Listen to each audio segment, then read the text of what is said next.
Very good afternoon to one and all present here. आज हम start करने वाले chapter number 13 of the CRI scanner cross border which deals chapter number 13 of the CRI scanner corporate restructure and insolvency. Chapter 13 which deals with the cross border merger के बारे में बात करता है। सबसे फर्स्ट क्वेश्चन ये है कि डिफरेंशिएट बताना है inbound merger and outbound merger में क्या डिफरेंस है और कौन कौन से लॉ हैं जो क्रॉस बॉर्डर मर्जर को गवर्न करता है। सबसे पहले बात करते हैं section number 234 of the companies act बात करता है क्रॉस बॉर्डर मर्जर के बारे में। क्रॉस बॉर्डर मर्जर मतलब ऐसा मर्जर जहाँ पे एक तो कंपनी आउटसाइड द इंडिया है, ठीक है, एक दो कंपनी आउटसाइड द इंडिया है, मतलब दो कंपनी के बीच में मर्जर हो रहा है, उसमें से एक कंपनी जो है वो फॉरेन कंपनी है। फॉरेन कंपनी मतलब ऐसी कंपनी जो कि इनकॉर्पोरेशन जिसका बाहर हुआ है, इंडिया के बाहर हुआ है, जिसका ब्रांच ऑफिस या फिर बिजनेस इंडिया में हो भी सकता है, नहीं भी हो सकता है, ठीक है। तो कंपनी से 2013 सेक्शन 234 बताता है कि merger between the foreign company and Indian company, जिसको क्या बोलते हैं, क्रॉस बॉर्डर मर्जर बोला जाता है, ठीक है। फॉरेन कंपनी मीन्स कंपनी और body corporate incorporated outside India incorporate हुई है, जिसका प्लेस ऑफ बिजनेस इंडिया में हो भी सकता है, नहीं भी हो सकता है, ठीक है। नेक्स्ट बात करते हैं इनबाउंड मर्जर। दो टाइप्स के मर्जर होते हैं, inbound merger and outbound merger. Inbound merger मतलब फॉरेन कंपनी और इंडियन कंपनी में मर्जर हो रहा है, बट रिजल्टेड कंपनी जो है वो इंडियन कंपनी है, तो उसे इनबाउंड मर्जर कहेंगे।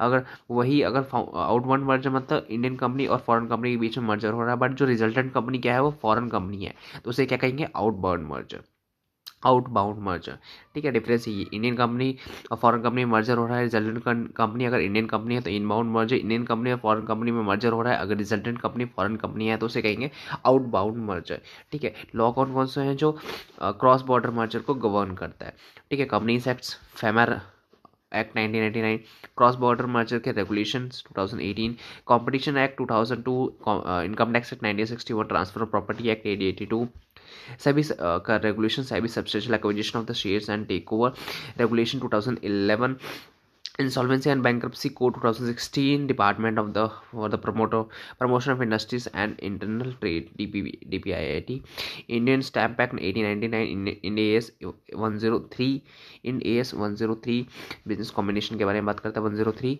नेक्स्ट बात करते हैं क्वेश्चन नंबर सेकंड, हम स्किप कर रहे हैं। नेक्स्ट बात करते हैं क्वेश्चन नंबर थर्ड के बारे में कि cross border merger not only bring the benefits, cross border merger सिर्फ बेनिफिट्स नहीं बताता है, साथ में आपका रिस्क भी बताता है, ठीक है।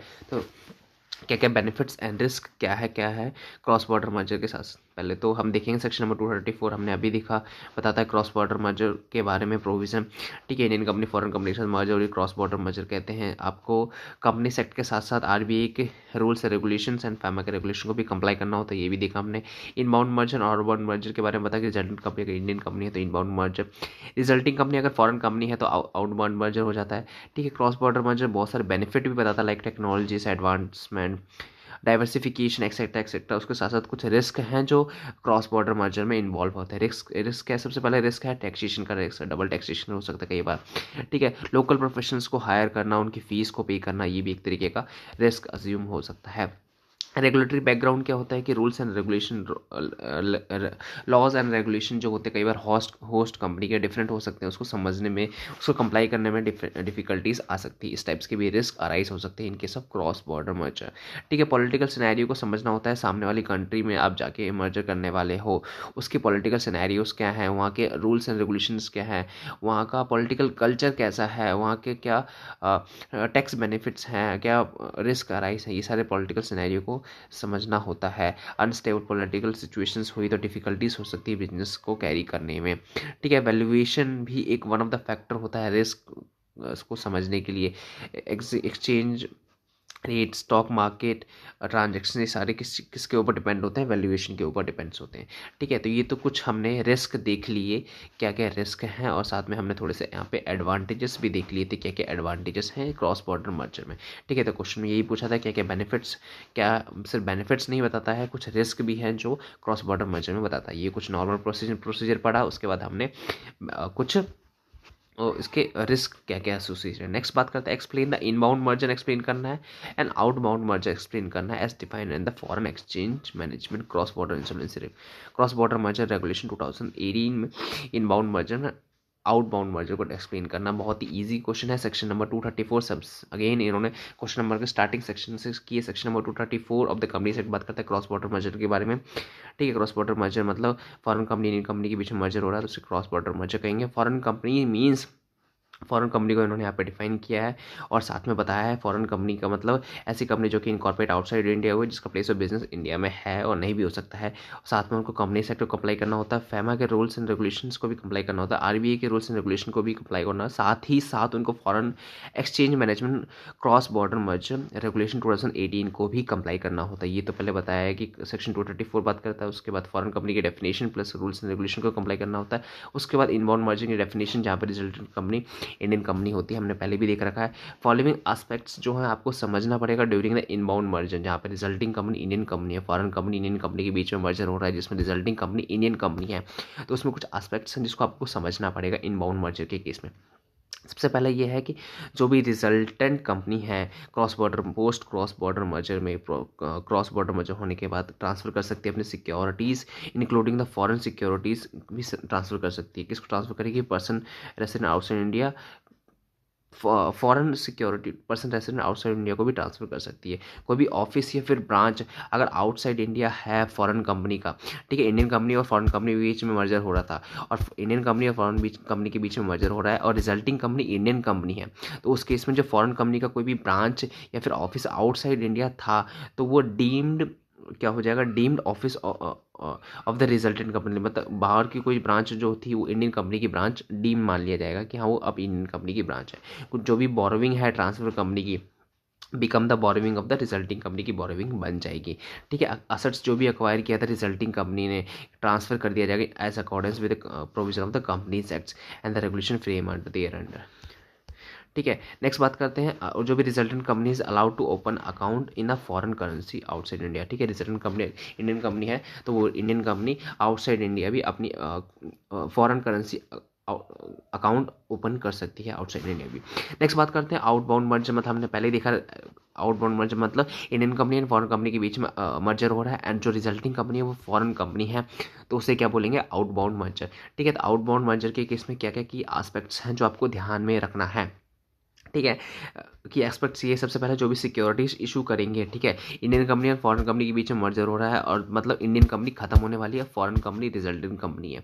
ठीक है, तो जो भी हम इंडियन कंपनी के शेयर होल्डर्स हैं उनको पैसा देने वाले हैं। ठीक है, तो पर्सन रेसिडेंट को भी दे सकते हैं और आउटसाइड इंडिया कोई पर्सन है तो उसको भी दे सकते हैं। ठीक है, securities issued by foreign company to the Indian company may be issued to the both foreign resident and in the outside India भी कर सकते हैं। ऑफिस अगर इंडिया की कंपनी इंडियन कंपनी तो खत्म होने वाली है, रिजल्टेंट कंपनी फॉरेन कंपनी बचने वाली है आउटबाउंड मर्जर में। ठीक है, तो जो भी ऑफिस था इंडिया में इंडियन कंपनी का वो डीम्ड कैसे ट्रीट कर लिया जाएगा कि ब्रांच ऑफिस मान लिया जाएगा किसका? फॉरेन कंपनी का। ठीक है, बोरोविंग जो भी थी रिजल्टेंट कंपनी की shall be repaid accordance with the sanction scheme के थ्रू रीपे किया जाएगा। जो भी बोरोविंग थी फॉरेन कंपनी की वो रीपे किया जाएगा as per the scheme approved by the NCLT and assets which can not be acquired, assets which can not जिसको एक्वायर्ड नहीं किया जा सकता है फिर held by the result foreign company के पास थी उसको सोल्ड करना पड़ेगा 2 साल के अंदर अंदर टाइम दिया हुआ है, बहुत ही कम टाइम होता है।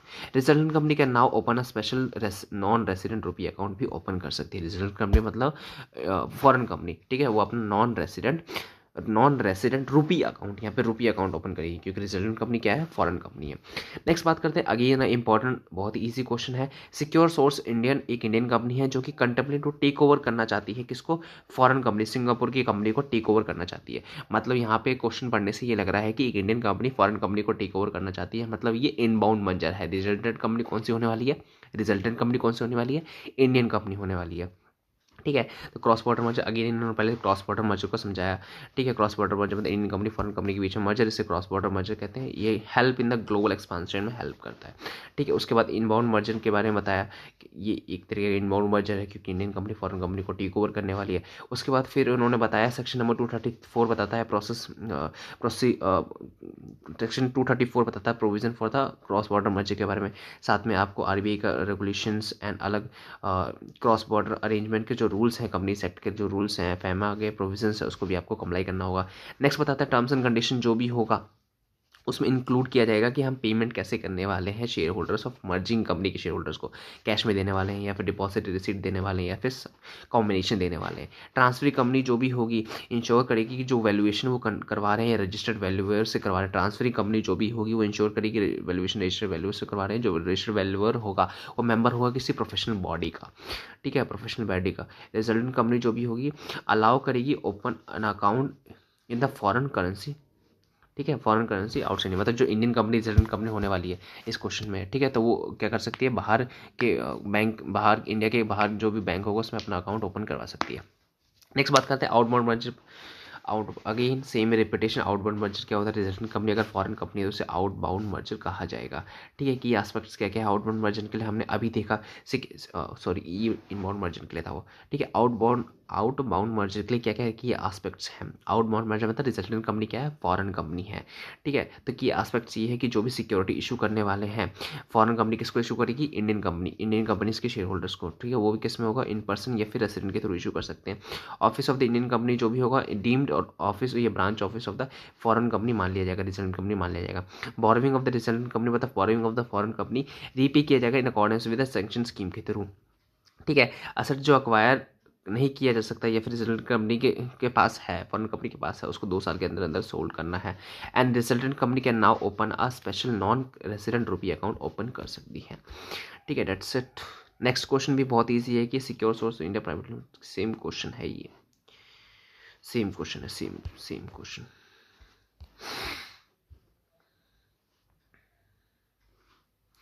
यहाँ पे क्वेश्चन यहाँ पे थोड़ा सा ये अलग है कि